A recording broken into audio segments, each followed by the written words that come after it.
Hello બહેનો, સ્વાગત છે આપ સૌનું આપણી યુટ્યુબ ચેનલ ટાર્ગેટ મુખ્ય સેવિકામાં.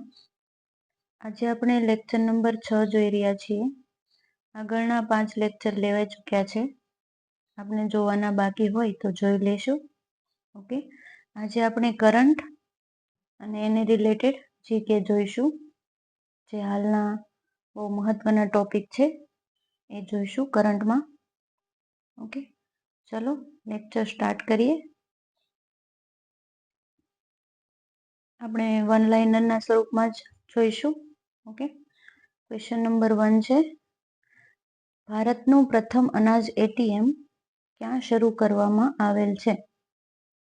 તો ભારતનું પ્રથમ છે એ ઓરિસ્સામાં છે, જ્યારે ગુજરાતનું પ્રથમ અનાજ એટીએમ છે એ ભાવનગર જિલ્લામાં ચાલુ કરવામાં આવેલ છે. ઓકે, ક્વેશ્ચન નંબર 2 જોઈએ, ભારત સાથે અન્ય કયા દેશે લોથલમાં NMHC સાથે અહીં ઇતિહાસની જાળવણી માટે હાથ મિલાવ્યા? ભારત સાથે એવો કયો દેશ છે જેણે લોથલના તમામ ઇતિહાસની જાળવણી માટે NHMC સાથે હાથ મિલાવ્યા? તો એ છે વિયેતનામ. NHMC નું ફૂલ ફોર્મ મળેલ નથી બેનું, જો મળશે તો હું આપને જણાવીશ. ઓકે, ક્વેશ્ચન નંબર 3 જોઈએ, તાજેતરમાં રાજ્ય સરકારે મુખ્યમંત્રી મૈયા સન્માન યોજના શરૂ કરેલ છે, જે કયા રાજ્યમાં શરૂ કર્યું? તો કે એ ઝારખંડમાં. ઓકે, આગળ જોઈશું બેનો. સોરી, ક્વેશ્ચન નંબર 4, કયા ભૂતપૂર્વ ક્રિકેટરને દક્ષિણ આફ્રિકાની SA-20 લીગના એમ્બેસેડર તરીકે જાહેર કરવામાં આવ્યા છે? તો એ છે દિનેશ કાર્તિક. યાદ રાખજો બેનો, ભૂતપૂર્વ ક્રિકેટર જે દક્ષિણ આફ્રિકામાં SA-20 લીગના એમ્બેસેડર બન્યા છે, જે દિનેશ કાર્તિક છે. ક્વેશ્ચન નંબર 5 જોઈશું, અસ્ત્ર મિસાઇલ કયા પ્રકારની મિસાઇલ તરીકે વર્ગીકૃત કરવામાં આવી છે? અસ્ત્ર મિસાઇલ જે હમણાં બનેલ છે, જે એર ટુ એર મિસાઇલ તરીકે વર્ગીકૃત થઈ શકે. ઓકે, ક્વેશ્ચન નંબર 6 જોઈએ, ભારતમાં સૌપ્રથમ disaster risk transfer parametric insurance solution લાગુ કરનાર રાજ્યનું નામ જણાવો. ભારતનું સૌપ્રથમ જે છે Nagaland, disaster risk transfer parametric insurance solution આ સ્ટાર્ટ કરનાર પ્રથમ રાજ્ય છે નાગાલેન્ડ. ઓકે, ક્વેશ્ચન નંબર 7 જોઈશું, ભારતીય સેનાએ તાજેતરમાં લદ્દાખમાં કઈ કવાયત હાથ ધરી? લદ્દાખમાં ભારતીય સેનાએ કઈ કવાયત હાથ ધરી? તો એ પર્વત પ્રહાર નામની કવાયત છે.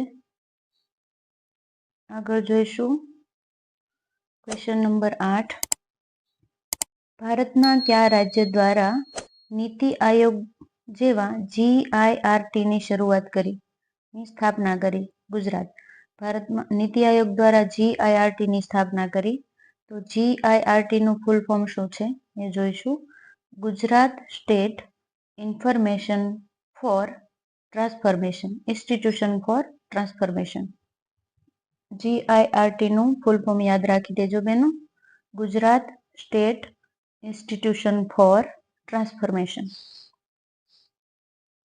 ક્વેશ્ચન નંબર 9 જોઈશું, ભારતની સૌપ્રથમ સ્વદેશી ડેન્ગ્યુની રસી ડેન્ગેલ વિકસાવનાર ફાર્માસ્યુટિકલ કંપનીનું નામ શું છે? તો એ કંપનીનું નામ છે પેનકિયા બાયોટેક. ડેન્ગ્યુની રસી આપણે હેલ્થ રિલેટેડ પણ કરંટ ગણાય. આ ડેન્ગ્યુની કઈ નવી રસી હાલમાં શોધાયેલ છે જે આપણા ભારત દ્વારા? તો એ રસીનું નામ છે ડેન્ગેલ અને વિકસાવનાર ફાર્માસ્યુટિકલ કંપનીનું નામ છે પેનકિયા બાયોટેક. ઓકે, આગળ જોઈશું બેનો. ક્વેશ્ચન નંબર 10, ગુજરાતમાં ગિફ્ટ સિટીમાં જીવન વીમા કંપની તરીકે કામગીરી કરનાર સૌ પ્રથમ ભારતીય વીમા કંપની કઈ છે? તો એ કંપનીનું નામ છે India first life insurance. Gift સિટીમાં ગાંધીનગરમાં જીવન વીમાની કઈ કંપની છે? ઓકે, તો એનું નામ છે India first life insurance company. Okay, આગળ જોઈએ. ક્વેશ્ચન રિપીટ થયો છે તેનો 10મો જ છે. 11મો ક્વેશ્ચન જોઈએ. ભારતની કઈ સંસ્થાએ તાજેતરમાં આબુધાબી ખાતે પોતાનું પ્રથમ આંતરરાષ્ટ્રીય કેમ્પસ શરૂ કર્યું? તો આઈઆઈટી દિલ્હી. આઈઆઈટી દિલ્હી છે તેણે આબુધાબીમાં પોતાનું પ્રથમ આંતરરાષ્ટ્રીય કેમ્પસ ચાલુ કર્યું છે. ઓકે, આગળ જોઈશું ક્વેશ્ચન નંબર 12. પશ્ચિમ બંગાળની વિધાનસભા દ્વારા તાજેતરમાં પસાર કરાયેલ બળાત્કાર વિરોધી બિલનું નામ શું છે? તો એ નામ છે અપરાજિતા. પશ્ચિમ બંગાળ દ્વારા એની પોતાની વિધાનસભામાં બિલ રજૂ કરાયેલું છે બળાત્કાર માટે. બળાત્કાર વિરોધી બિલ છે જેનું નામ છે અપરાજિતા. ઓકે, ક્વેશ્ચન નંબર 13 જોઈએ. તાજેતરમાં ભારતે કયા દેશ સાથે સબમરીન રેસ્ક્યુ ઓપરેશન પરના એક કરાર ઉપર હસ્તાક્ષર કર્યા છે? તો એ દક્ષિણ આફ્રિકા. સબમરીન રેસ્ક્યુ ઓપરેશન એમાં હસ્તાક્ષર કર્યા દક્ષિણ આફ્રિકા સાથે ભારતે. ઓકે, ક્વેશ્ચન નંબર 14 જોઈએ. નેશનલ રાઇફલ એસોસિએશન ઓફ ઇન્ડિયાના પ્રમુખ કોણ છે? તો એ છે કલિકેશ નારાયણસિંહ દેવ. નેશનલ રાઇફલ એસોસિએશન ઓફ ઇન્ડિયાના પ્રમુખ કલિકેશ નારાયણસિંહ દેવ. યાદ રાખજો બેનો. આગળ વધીએ. ક્વેશ્ચન નંબર 15 જોઈએ. ભારતના કયા રાજ્યમાં પ્રથમ સિલિકોન કાર્બાઇડ ઉત્પાદન સુવિધા સ્થાપવામાં આવશે? ભારતમાં સૌ પ્રથમ. તો એ ઓરિસ્સામાં સિલિકોન કાર્બાઇડ ઉત્પાદન સુવિધા. ઓકે, એ ઓરિસ્સામાં સ્થાપવામાં આવશે. ક્વેશ્ચન નંબર 16 જોઈએ. કયું રાજ્ય સેમિકોન ઇન્ડિયા 2024નું આયોજન કરી રહ્યું છે? તો એ ઉત્તર પ્રદેશ. સેમિકોન ઇન્ડિયા 2024 નું આયોજન કરે છે ઉત્તર પ્રદેશ. ક્વેશ્ચન નંબર 17 જોઈએ. તાજેતરમાં કયો દેશ ઇન્ટરનેશનલ સોલાર એલાયન્સનો 101મો સભ્ય બન્યો? તો એ નેપાળ દેશ છે. ઇન્ટરનેશનલ સોલાર એલાયન્સ 101મો સભ્ય દેશ નેપાળ. યાદ રાખજો. Question number 18. ભારત અને અમેરિકાની સંયુક્ત લશ્કરી કવાયત યુદ્ધ અભ્યાસ ની 20મી આવૃત્તિ કઈ જગ્યાએ યોજાય છે? તો એ બિકાનેર. ભારત અને અમેરિકાની સંયુક્ત લશ્કરી કવાયત છે જેનું નામ છે યુદ્ધ અભ્યાસ, જેની 20મી આવૃત્તિ હમણાં યોજાય છે. એ કઈ જગ્યાએ? બિકાનેર. ઓકે, આગળ વધીએ. Question number 19. તાજેતરમાં કયા રાજ્ય દ્વારા 5 નવી પોસ્કો ફાસ્ટ ટ્રેક કોર્ટની સ્થાપના કરવામાં આવી? તો એ છે પશ્ચિમ બંગાળ. 5 નવી POCSO fast track court. Okay, પશ્ચિમ બંગાળ. યાદ રાખજો. પોસ્કોનું ફૂલ ફોર્મ છે protection of children from sexual offences, જે એક્ટ 2012માં બન્યો. ઓકે, હવે ક્વેશ્ચન નંબર 20 જોઈશું. 2024માં બ્રિક્સના રાષ્ટ્રીય સુરક્ષા સલાહકારોના સંમેલનનું આયોજન કઈ જગ્યાએ થયું હતું? તો એ સેન્ટ પીટર્સબર્ગમાં થયું હતું, રશિયા. ઓકે, બ્રિક્સના દેશો સુરક્ષા સલાહકારોનું સંમેલન. ઓકે, ક્વેશ્ચન નંબર 21 જોઈશું. તાજેતરમાં કયા દેશે ભારતને 297 પ્રાચીન વસ્તુઓ પરત કરેલ છે? અમેરિકાએ. અમેરિકાએ આપણી ભારતની 297 પ્રાચીન વસ્તુઓ આપણને પરત કરેલ છે તાજેતરમાં. ઓકે, યાદ રાખજો. ક્વેશ્ચન નંબર 22 જોઈએ. સોરી. કોમનવેલ્થ ગેમ્સ 2026 કયા દેશમાં આયોજિત થવાની છે? તો એ સ્કોટલેન્ડમાં આયોજિત થવાની છે 2026ની Commonwealth games. Okay, question number 23. કઈ ફૂડ ડિલિવરી એપ્લિકેશને ભારતનું પ્રથમ ઝીરો કમિશન મોડલ લોન્ચ કર્યું છે અને તે open network four digital commerce ઉપર લાઈવ કરવામાં આવેલ છે? તો એ જે ડિલિવરી એપ્લિકેશન છે એનું નામ છે વાયુ.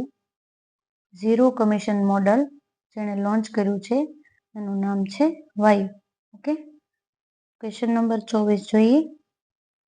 ભારત અને અન્ય કયા દેશે ખાંડની સબસિડી અંગે વિશ્વ વ્યાપાર સંગઠનના વેપાર વિવાદનો ઉકેલ લાવેલ છે? બ્રાઝિલ.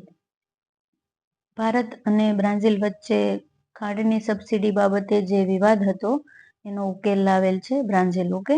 બ્રાઝિલને કહેવામાં આવે છે શુગર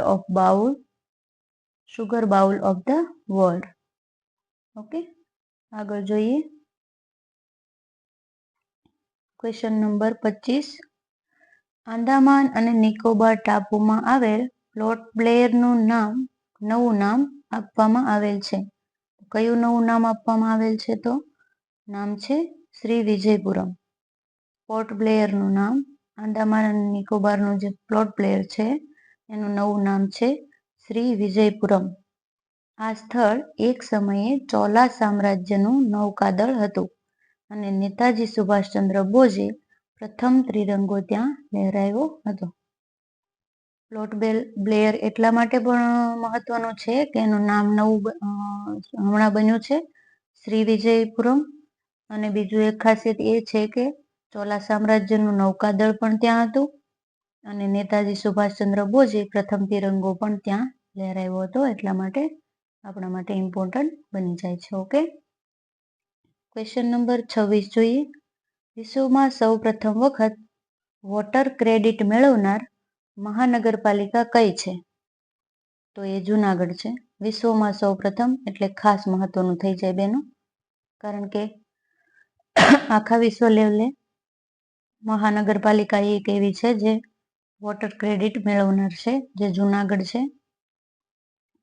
જોઈએ એના વિશે.